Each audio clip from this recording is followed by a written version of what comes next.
Bonjour à tous et bienvenue sur boursicoté.com pour cette nouvelle analyse technique des principaux indices mondiaux avec un DAX qui lui aussi profite de la hausse de Wall Street pour reprendre ici une dynamique haussière. On est comme sur le CAC 40 très proche ici des points hauts historiques qui avaient été marqués ici en décembre de l'année dernière. Là aussi on peut tracer des extensions de Fibonacci pour voir un petit peu où nous amènerait, où pourrait nous amener donc cette tendance, puisque nous avons ici une phase de consolidation, une tentative de reprise. Et en cas de rupture donc de cette zone des 17 000, eh bien, le prochain objectif se situerait à 17 410 points.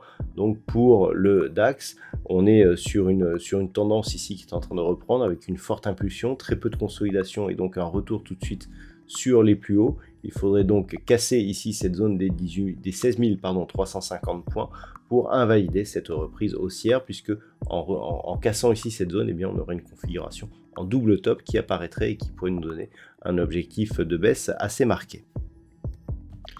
L'Eurostoxx 50 par contre lui profite de la hausse de certaines valeurs, notamment comme LVMH, et donc on a ici cette forte hausse qui marque de nouveaux plus hauts historiques sur cet indice donc des valeurs européennes. Là aussi on peut tracer les extensions de Fibonacci pour avoir un objectif lié à la cassure de cette zone de points hauts des 4593 points, et là aussi l'objectif nous donne un 4724 points qui est donc le prochain objectif sur l'Eurostoxx 50. Pour invalider ici ce mouvement haussier, il faudrait revenir sur une cassure ici de la zone des 4410 points.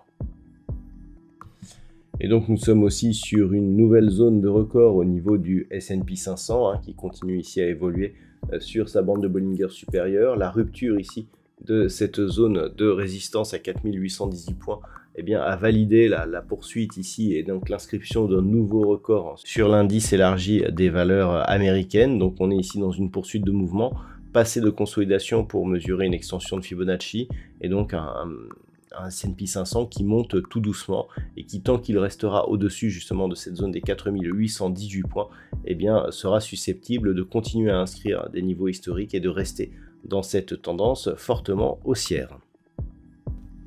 Au niveau du Nasdaq, là aussi nous avons eu de nouveaux records cette semaine, des records proches ici des 17 700 points.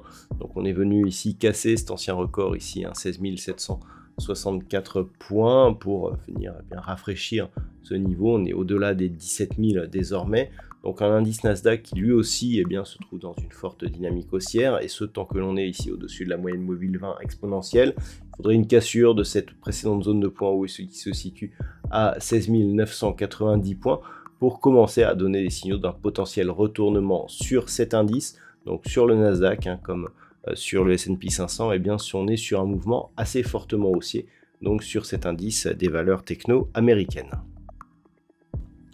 Et enfin au niveau du Nikkei, là aussi on est sorti de cette zone de range en cassant donc la zone des 33 750 points. On est venu marquer ici un point haut de tendance court terme qui n'est pas encore un plus haut historique à 36 000, quasiment 37 000 points. On est ici sur une phase de consolidation.